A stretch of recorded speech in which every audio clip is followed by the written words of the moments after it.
ស្របពេលជាមួយគ្នានេះផងដែរទាហានអង្គភាពពិសេសរបស់លោកគីមចុងអ៊ុនប្រមាណជា20,000 នាក់នឹងព្យាយាមឆ្លងកាត់តាមព្រំដែនដីគោកផ្លូវសមុទ្រផ្លូវអាកាសនិងរួមក្រំដីជាដើមនេះបើយោងតាមក្រសួងការពារជាតិរបស់កូរ៉េខាងត្បូងគោលដៅធំបំផុតរបស់ពួកគេនឹងចូលមកកំទេចស្ពានហេដ្ឋារចនាសម្ព័ន្ធនៅលើទន្លេហានដែលជាទន្លេមួយដែលវាបានហូរកាត់នៅក្នុងទីក្រុងសេអ៊ូលនឹងហើយមូលហេតុដែលពួកគេមកកំទេចស្ពានតាមទន្លេហាននេះគឺពួកគេធ្វើឲ្យមនុស្សនៅក្នុងទីក្រុងរាប់លាននាក់ពិបាកក្នុងការរត់ភៀសខ្លួនទៅចុងភាគខាងត្បូងនៃឧបទ្វីបដែលមានប្រជាជនតិចតួចបំផុតការធ្វើដូច្នេះកូរ៉េខាងជើងអាចកាត់ផ្តាច់ទីក្រុងសេអ៊ូលជាពីរផងអាចទប់ស្កាត់ប្រជាជននៅក្នុងទីក្រុងសេអ៊ូលនឹងមិនឲ្យរត់គេចខ្លួនពីការវាយប្រហារមួយនេះផងនិងដើម្បីងាយស្រួលក្នុងការប្រើប្រាស់អាវុធសារធាតុគីមីបាញ់ចូលក្នុងទីក្រុងផងត្រឹមត្រូវហើយបងប្អូនទាំងអស់គ្នាប្រទេសកូរ៉េខាងជើងនេះគឺមានអាវុធគីមីដ៏សាហាវ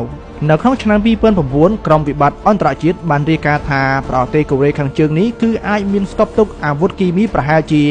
2500ទៅ500តោនហើយនៅក្នុងនោះរួមមានទាំងអូស្មានម៉ាស្ទ័រសារ៉ិននិងថ្នាំបំពុលគីមីផ្សេងទៀតដែលអាចបណ្ដាលឲ្យខ្វិននិងសម្លាប់មនុស្សបានយ៉ាងងាយជាក់ស្ដែងអ្នកប្រវត្តិសាស្ត្រយោធាលោក Reed Kirby បានធ្វើការប៉ាន់ប្រមាណថាប្រសិនបើលោកគីមចុងអ៊ុនសម្រេចប្រើអាវុធគីមីប្រភេទសារ៉ិននេះមកវាយប្រហារនៅក្នុងសង្គ្រាមមែនវាអាចសម្លាប់មនុស្សរហូតដល់ 2.5 លាននាក់ហើយនឹងមានមនុស្ស 7 លាននាក់ផ្សេងទៀតនឹងរងរបួសនៅក្នុងទីក្រុងសេអ៊ូលបុរសស្ត្រីកុមារនឹងស្លាប់យ៉ាងអនាថធមតាមដងផ្លូវនៅក្នុងទីក្រុងដ៏មានបំផុតមួយនេះហើយវានឹងក្លាយទៅជាធាតុកម្មទ្រង់ទ្រាយធំដែលកម្រនឹងឃើញនៅក្នុងប្រវត្តិសាស្ត្រមនុស្សជាតិអូខេប្រសិនបើបងប្អូនចង់ដឹងថាអាវុធគីមីទាំងអស់នេះវាសាហាវយ៉ាងណាបងប្អូនអាចចូលមើលវីដេអូនេះបានលោកគីមចុងណាមដែលជាបងប្រុសពាក់កណ្ដាលរបស់លោកគីមចុងអ៊ុននេះគឺត្រូវបានស្លាប់ដោយសារតែនារី2នាក់បានលួចទៅបំពុលគាត់ឲ្យស្លាប់ត្រឹមតែរយៈពេលខ្លីតែប៉ុណ្ណោះនិយាយទៅគឺថ្នាំបំពុលទាំងអស់នេះគឺវាសាហាវខ្លាំងមែនទែនបងប្អូនទាំងអស់គ្នាដាក់តែបានតិចទេគឺដឹងឲ្យស្លាប់បាត់បង់ជីវិតតែម្ដង